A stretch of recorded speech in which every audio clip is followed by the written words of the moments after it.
যদি বলছি বিরোধী শূন্য, তাহলে প্রথম মানতে হবে মমতা ব্যানার্জি এবং মমতা ব্যানার্জির তৃণমূলের এমপিরা বিরোধী নয়, সাজানো বিরোধী।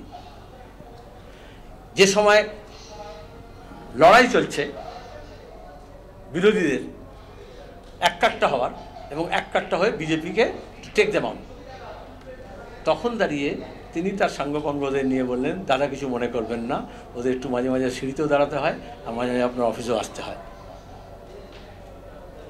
পরিষ্কার কথা, আসলে বিরোধী শূন্য বিধানসভা এবং বিরোধী শূন্য লোকসভা আরএসএস চায়, কোথাও মোদীকে সামনে রেখে চাক আর কোথাও মমতাকে সামনে রেখে চাক। প্রথম কথা হচ্ছে 22 তারিখে ইন্ডিয়া যে অ্যালায়েন্স, তার সব অংশ মিলে গোটা দেশে প্রতিবাদ করবে। তাহলে 20 তারিখে যদি প্রতিবাদী চরিত্র যাকে তোমরা সাজাতে চাও, তিনি যদি গিয়ে যিনি অভিযুক্ত সেই প্রধানমন্ত্রীর সামনে গিয়ে হাজির হন, তাই এইটা তো প্রতিবাদ করতেই পারতেন, বলতেই পারতেন। বলেছেন। কিভাবে বিরোধী ঐক্য ভেস্তে দেওয়া যায় সেটা ওনার কাছ থেকে শিখতে হয়।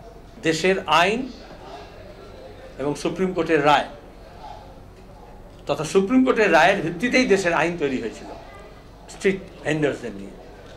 আমরা নিজেরা দীর্ঘদিন লড়াই করেছি, পার্লামেন্টের মধ্যে, পার্লামেন্টের বাইরে, বামপন্থীরা।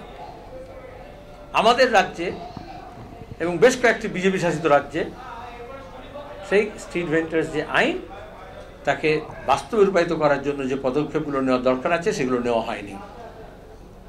এজন্যই তুমি দেখবে কদিন আগে মুম্বাইতে বুলডোজার লাগিয়ে হকার্সদের সমস্ত ডালাগুলোকে, ফলওয়ালাদেরকে সব তুলে দিচ্ছিল। মাঝে মাঝে হরিয়ানাতে করে, গুরগাঁওতে করেছে। এখানে দাঁড়িয়ে কলকাতায়ও এই স্ট্রিট ভেন্ডার্সদের লাইসেন্স দেওয়ার কথা, স্ট্রিমলাইন করার কথা, রেকর্ড করার কথা। আপনারা জানেন যে প্রায় 25 মিনিট বৈঠক হয়েছে মুখ্যমন্ত্রী এবং প্রধানমন্ত্রীর, এবং তারপর দাবি করেছেন মুখ্যমন্ত্রী মমতা বন্দ্যোপাধ্যায় যে 100 দিনের কাজে রাজ্যকে একটা পয়সাও দেয়নি কেন্দ্র, আবাস যোজনার টাকা বন্ধ করে দিয়েছে কেন্দ্র। সব ব্যাখ্যা দেওয়া হয়েছে রাজ্যের তরফে, কিন্তু তারপরেও টাকা দেয়নি কেন্দ্র।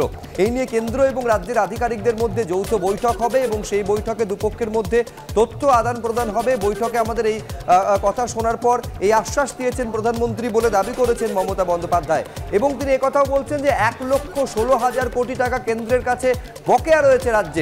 প্রধানমন্ত্রীর সঙ্গে বৈঠকের পর একথা বলেছেন মুখ্যমন্ত্রী মমতা বন্দ্যোপাধ্যায়। এবার রাজ্য বিজেপির মুখপাত্র শ্রমিক ভট্টাচার্য কি বলছেন তা নিয়ে দেখুন।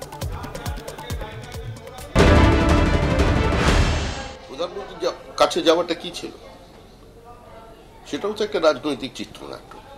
আমরা তো প্রথমেই বলেছিলাম যে মুখ্যমন্ত্রী যে প্রধানমন্ত্রীর সঙ্গে দেখা করতে যাচ্ছেন, এটা রাজনৈতিক বার্তা দেওয়ার জন্য পশ্চিমবঙ্গবাসীকে একটু ভুল বুঝিয়ে দেওয়া যে আমি তোমাদের দাবির জন্য যাচ্ছি কেন্দ্রে।